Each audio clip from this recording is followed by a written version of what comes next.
Hello guys, എല്ലാവർക്കും എൻ്റെ YouTube ചാനലിലേക്ക് നല്ലൊരു നമസ്കാരം. പിന്നെ ഞാൻ ഇന്ന് നിൽക്കുന്നത് ഉടുപ്പി കഴിഞ്ഞിട്ട് കുദ്രോളി എന്ന് പറയുന്ന ഭയങ്കരമായ ഒരു അമ്പലത്തിൻ്റെ പരിസ്ഥിതിയിലാണ്. അതിൻ്റെ ഭാഗങ്ങളാണ് കാണിക്കുന്നത്. സായിബാബ മന്ദിറുണ്ട്. അതുപോലെ തന്നെ Sonia Gandhi Lok Sabha MP, the president of all Congress committee, Shri ടെക്കറി celebrations decorators and Shri Rajeev Gandhi അവരുടെ സായിബാബ. പിന്നെ ഒരു ഹനുമാൻ മന്ദിറുണ്ട്. അതുപോലെ നന്ദികേശൻ, ഭീമാകാരമായ ഒരിതാണ് നന്ദികേശൻ്റേത്. പിന്നെ ഗവൺമെൻറ് സദന. പിന്നെ ഇവിടുത്തെ കൊത്തുപണികളെല്ലാം കാണാൻ വളരെ ഭംഗിയാണ്, വളരെ ഭംഗിയാണ്. ഇതുണ്ട് മയിൽവാഹനായ മുരുകൻ്റെ. അതുപോലെ ഗണപതി ഭഗവാന്റെ ഫോട്ടോയാണിത്.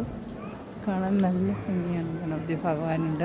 അതുപോലെ ഒരുപാട് കാഴ്ചകൾ നമുക്ക് കാണാനുണ്ട്. നമ്മൾ ഇതുവരെ കണ്ടിട്ടുള്ള മന്ദിറിൽ വെച്ച് മൈസൂർ യാത്രയിലും എല്ലാം നമ്മൾ പോയെങ്കിലും ഇവരെ കണ്ടതിൽ വെച്ച് ഏറ്റവും ഭംഗിയുള്ള ഒരു മന്ദിരമാണ് നമ്മളിപ്പോഴും കണ്ടുകൊണ്ടിരിക്കുന്നത്.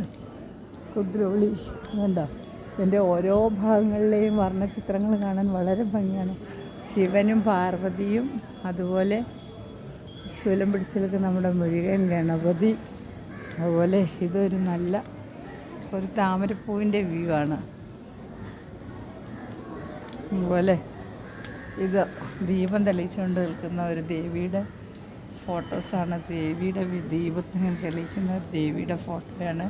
അത് രണ്ട് വാതിലുകളിലും അങ്ങനെ നല്ല ഭംഗിയായിട്ടാണ് കൊത്തിവെച്ചിരിക്കുന്നത്. നമ്മുടെ കേരളത്തിൽ പോലും ഇതുപോലെയുള്ള ഭംഗിയുള്ള ചിത്രങ്ങൾ കാണാനായിട്ട് നമുക്ക് കഴിയില്ല. ഇത് താമര ഇതളിൻ്റെ ആകൃതിയിലാണ് ഇത് നിർമ്മിച്ചിരിക്കുന്നത്. വളരെ രസകരമായ കാഴ്ചകളാണ്. നമുക്ക് ഒരുപാട് കാഴ്ചകൾ കാണുവാനുണ്ട്. അത്യത്ഭുതപൂർവമായ ഈ കാഴ്ച നമുക്ക് കാണാൻ പറ്റിയത് വളരെ ഭാഗ്യം തന്നെയാണ്. നന്ദികേശൻ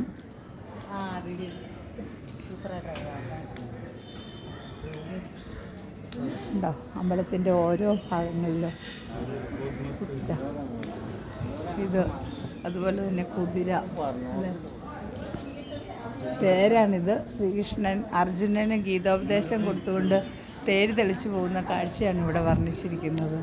വളരെ ഭംഗിയായിട്ടാണ്. അതായത് കൃഷ്ണ ഭഗവാൻ തേര് തെളിക്കുകയാണ് ആ സമയത്ത്. അർജുനൻ അങ്ങനെ തേര് തെളിക്കുന്ന ഈ കാഴ്ചയാണ്.